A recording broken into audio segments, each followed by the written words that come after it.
Mesdames, Messieurs, bien-aimés dans le Seigneur, Shalom et bienvenue à notre chaîne, le canal Chemin, la vérité et la vie. Beaucoup de gens disent que le temps des miracles est déjà passé. Ont-ils raison? Nous allons le savoir dans le témoignage de maman Ngasaki Natacha, qui dit non et dit le temps de miracle est encore là. Maman Natacha, Shalom. Shalom, maman. Maman Ngasaki, aujourd'hui, vous êtes une ancienne, on peut dire une ancienne, puisque vous êtes de la promotion GL. Et aujourd'hui, vous êtes à Ouessou, là-bas, vous êtes de la promotion Marie-Madeleine. Alors, vous êtes au ministère chrétien du combat spirituel, ça fait un bout de temps. Alors, qu'est-ce qui vous a amené au combat spirituel? Bon, merci, maman Yvette, comme je viens de le dire. Je suis d'abord encadreur aux pleureuses. Je sers mon Dieu au social. Moi et mon mari, nous sommes des parrains de la JCC. Nous sommes aussi partenaires de Jésus. Nous sommes le couple président de la construction du siège de Ouessou. Bon, moi, j'étais venue au ministère. C'est notre grande sœur qui nous avait emmenés au ministère. Quand elle nous a emmenés au ministère, moi, je lui ai dit, moi, je veux travailler. Quand j'ai fini les études, je suis ingénieure en informatique. J'étais au chômage. J'étais au chômage. Quand on est venu, on est arrivé, elle m'a dit, tu dois d'abord faire les affermissements. J'étais rentrée dans la classe de mon baraka. Quand moi, ce que je pensais dès que je suis arrivée, c'était pas ça. Je lui ai dit, oh, mais il y a beaucoup de ministres là-bas et des directeurs, vraiment, comment ils peuvent... Elle m'a dit, non, fais d'abord les affermissements. Ça viendra. Toi, tu es venu croyant que ces ministres vont te trouver le boulot. Au fur et à mesure, les affermissements, j'ai changé d'idée. J'ai dit, ah non, je préfère chercher d'abord la délivrance. Vous avez compris. J'ai compris le message. D'abord la délivrance, il faut d'abord comprendre le message. Et le boulot viendra comme sur les rouleaux. Voilà. Or, au lieu qu'elle m'explique que viens au ministère parce que dans notre famille, on a la limitation des enfants.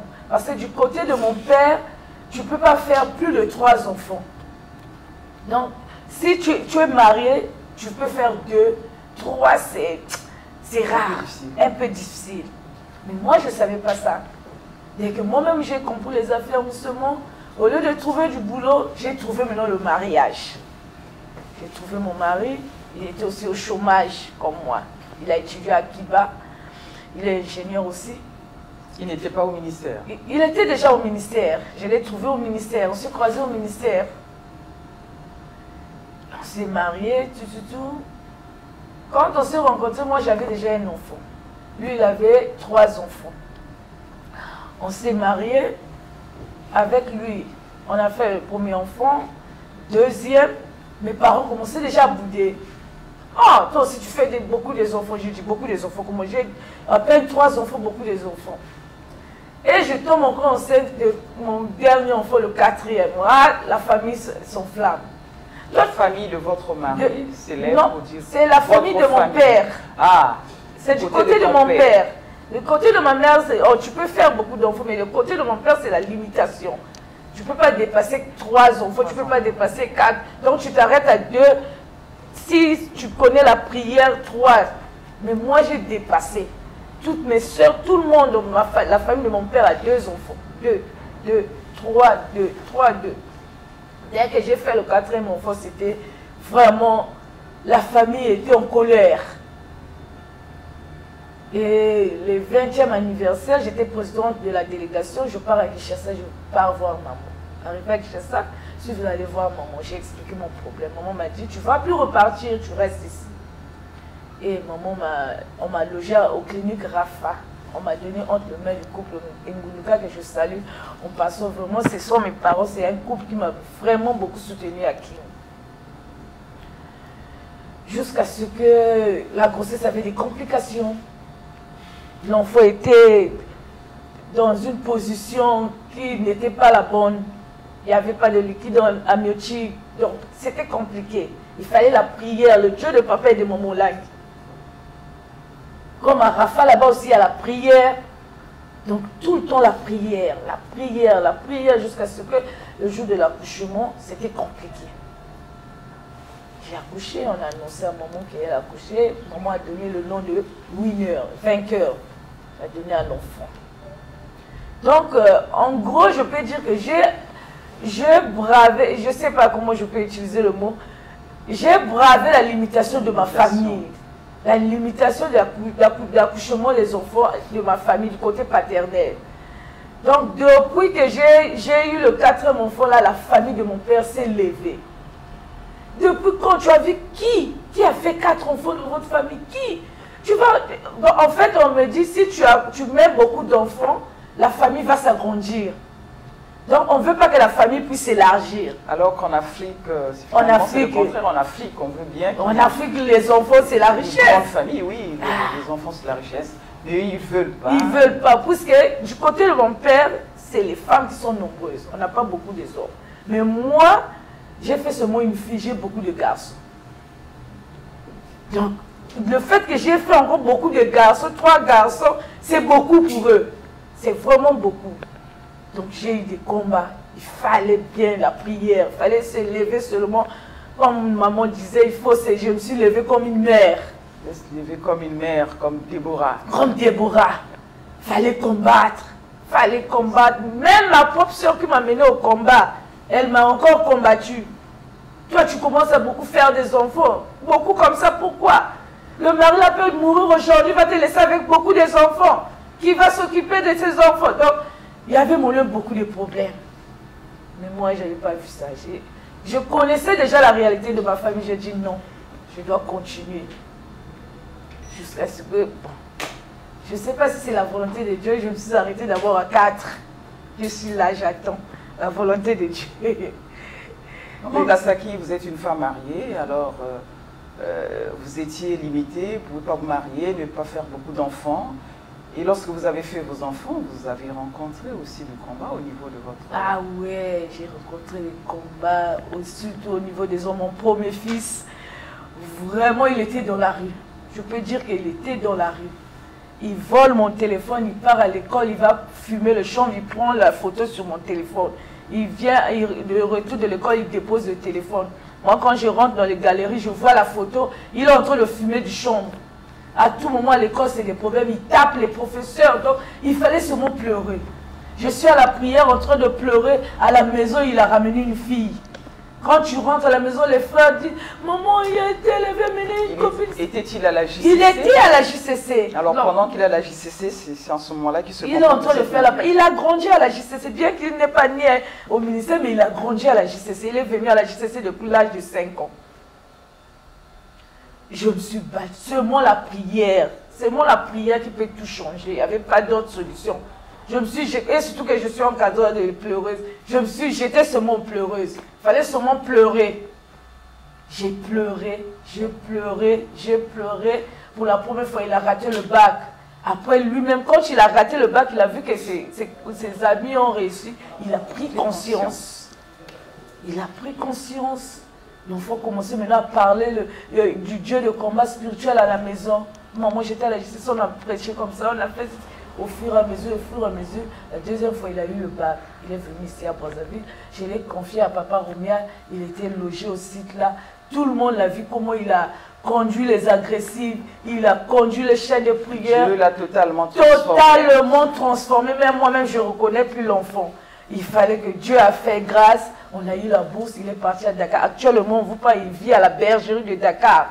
Il est allé, là-bas à Dakar, tous les jours, on a les nouvelles que c'est un homme de Dieu, c'est un serviteur de Dieu. Donc le Dieu de la JCC, le Dieu de papa et de maman là, il a beaucoup agi dans la vie de cet enfant. Vraiment, je bénis Dieu. Hier, il m'a appelé. Il dit qu'on m'a dit que tu es en train de parler à CVV. Maman, donc, actuellement, c'est lui qui est devenu mon père spirituel maintenant.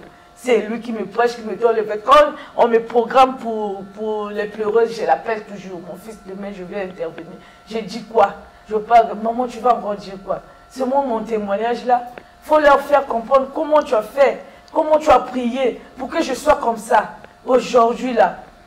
Donc, le Dieu de papa et maman là, je dis ça toujours, même si elle est vents et marées. Je ne sais pas qui peut encore me faire sortir de ce Dieu. Parce que ce Dieu-là a fait beaucoup dans ma vie, beaucoup dans la vie de mes, surtout dans la vie de mon mari. Je ne vous dis pas, Quand on est parti, je suis partie enterrer papa. Je suis revenue, je suis partie enterrer maman. Derrière moi, on m'appelle. Ton mari, il est revenu du Cameroun, de mission, il est tombé. Et on m'appelle, ton mari, j'ai dit, qu'est-ce qui ne va pas? J'ai dit, non, il m'attend d'abord, j'enterre d'abord ma maman. Je vais rentrer. Dès que je suis rentrée, on a fait les formalités, on est allé en Afrique du Sud. On arrive là-bas, c'était un gros cœur. J'ai dit, hey, le diable, tu as menti. Tu ne sais pas sur quel pied danser. Tu as mal choisi l'adversaire. Le docteur commençait à me paniquer. Comment tu as fait pour emmener cet homme ici-là? À tout moment dans la vie, il devait arrêter, le cœur devait arrêter, il devait même tomber. J'ai dit, papa, tu ne sais pas, tu ne connais pas mon Dieu. Le Dieu de papa et de maman Lang, tu ne le connais pas. Il n'échoue jamais. On m'a donné les résultats. Et on est allé voir les missionnaires. Les missionnaires m'ont dit, il faut travailler sur le champ du Seigneur. Dieu va guérir ton mari. J'ai commencé, j'ai dit, Nzambe ngana ilanga na yo, yo na mobali nanga. On a donné les résultats. C'était le gros cœur. J'ai dit jamais, je n'accepte pas ça. Moi, je suis l'enfant de papa et de maman Lang, je refuse. Mon mari commence à tomber. Non, c'est la médecine. J'ai dit, je refuse pour moi le gros cœur là. Tu n'as pas de gros cœur. On nous a donné le traitement. On est revenu au pays. Prière. Mahombi. Moi, quand je dis prière, c'est prière. Moi, quand c'est la prière, je ne blague pas. Même à la maison avec les enfants, quand on dit le jeûne, c'est le jeûne. Il n'y a pas de pitié de soi. Oh non. Tu es malade. Oh non, je vais. Prière. Prière, maman, je te dis prière. J'ai dit le Dieu de papa et de maman là. J'entends les témoignages des autres. Moi aussi, je veux avoir un témoignage. Prière. Prière. 3 mois après, on repart en Afrique du Sud. On arrive chez le médecin. On l'examine. Le médecin examine. Il réexamine. Il réexamine. Il demande. Il dit en anglais, is miraculous. Comme on avait un interprète, j'ai une sœur qui est là-bas. Il demande à ma soeur là, vous priez où? J'ai dit chez papa, maman et papa Lang, la CFMC. Il demande, what? J'ai dit, maman Lang, c'est la CFMC. Nous sommes les femmes de prière. Il dit, mais votre mari est guéri. Votre mari est guéri, il n'y a plus rien là. Il n'y a plus de gros cœur. J'ai dit, tu n'avais pas encore compris quand j'avais refusé, je vous avais dit au départ, ça c'est pas la maladie de mon mari. Donc, mon mari, en 3 mois, la prière et le traitement qu'il avait donné, dès qu'on repart là-bas, le cœur était devenu normal. Et c'était maintenant la tension. Il a dit non pour éviter le... J'ai dit, il n'y a pas de rechute, papa. Donc, ça fait, donne seulement les médicaments, il va boire, mais donne seulement, on va emmener. Donc, c'était en 3 mois, la maladie, le gros cœur là était parti. Mon mari est redevenu normal. Là, s'il veut partir peut-être pour faire encore le compte, comme les papas ont toujours des raisonnements, il part pour faire peut-être les petits comptes. Là, je reviens de l'Afrique du Sud. Ça fait 2 semaines là seulement, je reviens de l'Afrique du Sud, on est allé. Je l'ai seulement accompagné, il t'a dit, maman Vincent, elle ne veut pas partir. J'ai dit, bon, on va seulement. On est parti, le docteur a dit, il n'y a rien. Toi, continue seulement le traitement comme ça, parce que c'est maintenant la tension. Prends seulement les produits de la tension. Mais le cœur est revenu normal. Si je savais que c'était comme ça, j'allais même venir avec les documents. Donc c'est Dieu, le Dieu de papa et de maman là, grâce à la prière, le combat spirituel. En général, il faut d'abord comprendre les origines. Dès que tu comprends les origines, tu as la révélation, tu traites ça, tu as la solution. Dès que tu comprends les origines, tu rentres en profondeur, voilà. Tu auras la solution. Le Dieu de papa et de maman Olangi n'échoue jamais, comme le disait maman. Bien-aimé dans le Seigneur, maman Natacha Ngasaki a expérimenté le Dieu de papa et maman Olangi. Et ce Dieu s'est révélé, le Dieu a fait de grandes choses dans sa vie. Vous pouvez aussi le faire. Allez-y. et restez branchés sur Canal CVV. Et à la prochaine occasion. Que Dieu vous bénisse. Amen.